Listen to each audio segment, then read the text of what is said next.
everyone, welcome to IKE OLISA TV. I'm so excited to ask some questions to the owner and get behind the brains of this brand. Welcome, IKE OLISA CEO. I have to say, you have a beautiful looking mask on, but you are the first business owner I've seen that I don't know their identity. Like, what was the reason behind that? What inspired you?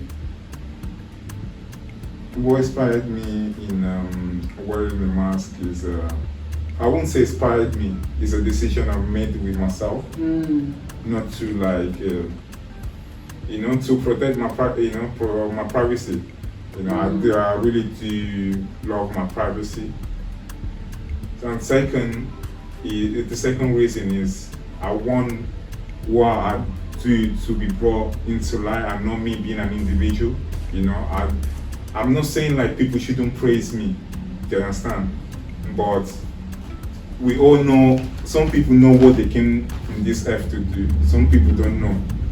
So as we are here for a mission, I shouldn't be the only important thing to be worshipped. I believe it's the action, and where is the action coming from? But I don't want to go to that side, It sounds like as if I'm preaching. What? I do love what you're saying because it is about community. And when you have a business, you have to think about the people you're serving as well. That's a really, really interesting way to look at it. Can I just ask about the vision behind IKE OLISA? When did it start? When did it all come to pass? Like, where was the starting point of this business, and what inspired you? That's a good question. Yeah, the starting point of this business. The starting point of this business was me in a double bedroom, in a house in North London, and they had no TV. I was struggling at the time. I was really, when I say struggle, like I would be worried. I was 19 at the time, I think, 19. And I came to the point whereby like I kept asking myself questions like, am I not good at something? Like, don't I have like something to bring to this world? Then all of a sudden I said, something clicked in my mind. I said to myself that I'm going to be a businessman one day. So what I did first was to put down all the names possible.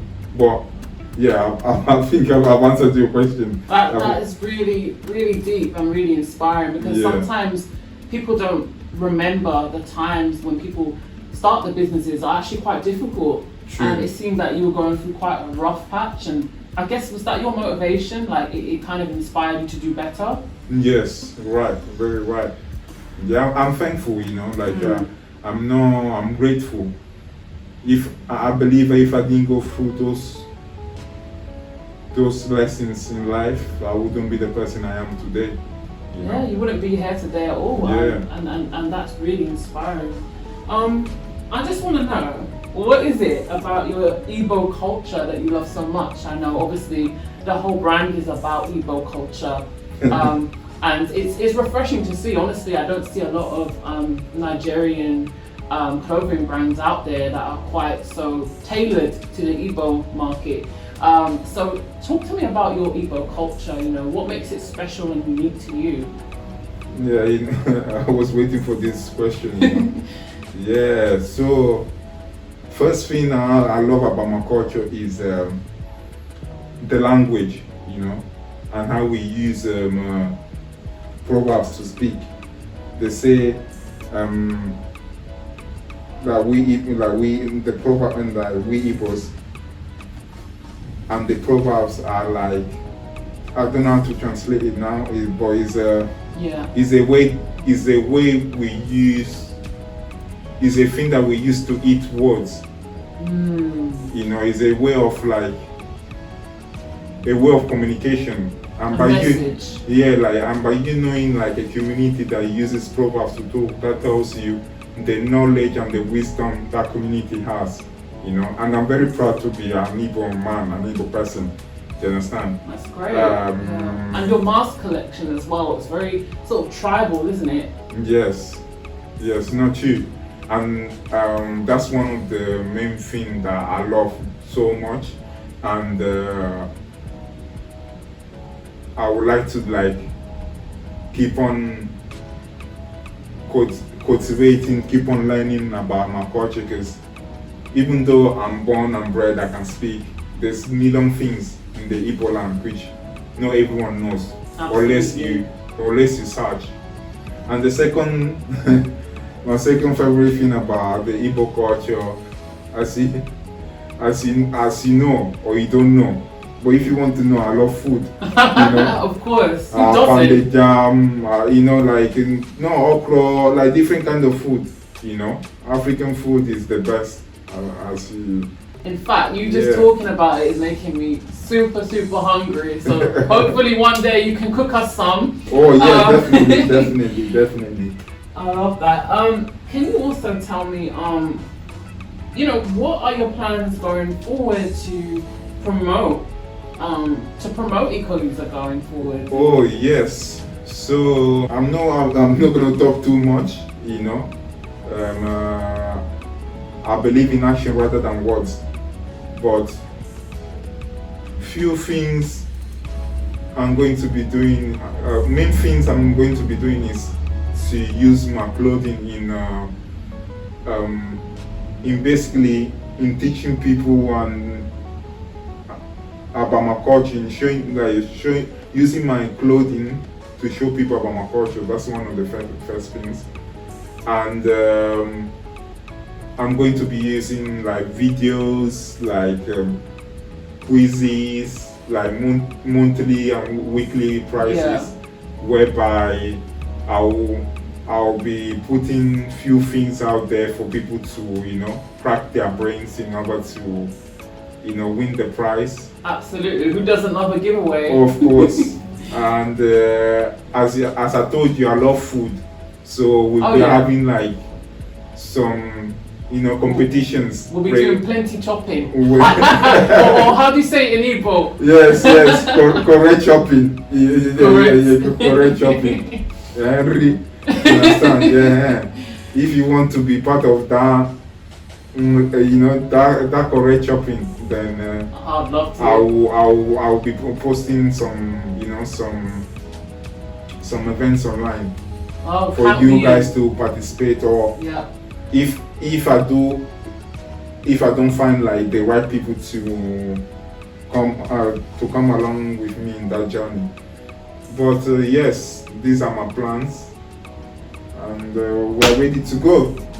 I love it. I really love it, and I'm really inspired by you just kind of taking the courage to start a business, because it's not easy. Sometimes it's having a vision, but for you kind of committed to that, and I just would love to hear an Igbo proverb that you think could inspire other business owners to start what is in their heart. People that maybe haven't opened a business yet, and they're just like, I want to do this, and I want to bring my culture to the world. Oh. Is there a proverb that comes to your heart? Yes, there's one which anyone that knows me that I use this proverb to say a lot of things sometimes, but it's a thing about life. This proverb goes like this: Onye feze eze royaka, which means if you serve your master, one day you become master, because by being humble, that's how you achieve things in this life. Wow. Peace out. So it's like a role model, sort Mm-hmm. of. If I become like that person, if I'm in their shoes, then I can do the greater things than them one day. Yeah, I wouldn't say like. I would say like, okay, I will make it like this. Yeah, at times not everyone have that opportunity or that chance to have like a role model in their life, or have someone that can tell you from what is good and from what is bad. Mm-hmm. If you have, yes, be humble and learn from that person. Yeah, but don't never get used. I'm not saying that you should enslave yourself to that person. No. Even if that person is doing bad, tell him that he's doing bad. But if you see him, this person is being real to you from day one. And you have been learning a lot of things. It's been opening doors for you. Just be humble and learn from that person. And once you finish that journey, when it comes to your own turn, everyone will do the same thing. Anyone that will serve you, or anyone that will aspire to learn from you, will treat you exactly the same. But not only for the treating, that will give you, by you being humble, you will learn a lot. That's why I say stay humble. It is not like there's no time, like no one is perfect in this life. Just stay humble all the time. Absolutely. And we live in such a competitive world that humility is sometimes looked down upon. True. But really, the most humble people get the furthest in life, really. Yeah, right. So I really, really do agree with what you're saying there. Well, it's been a pleasure. Let us know.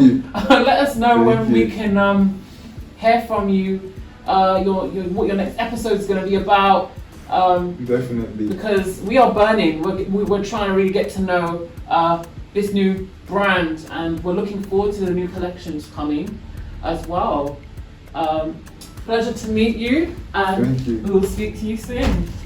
Thank you.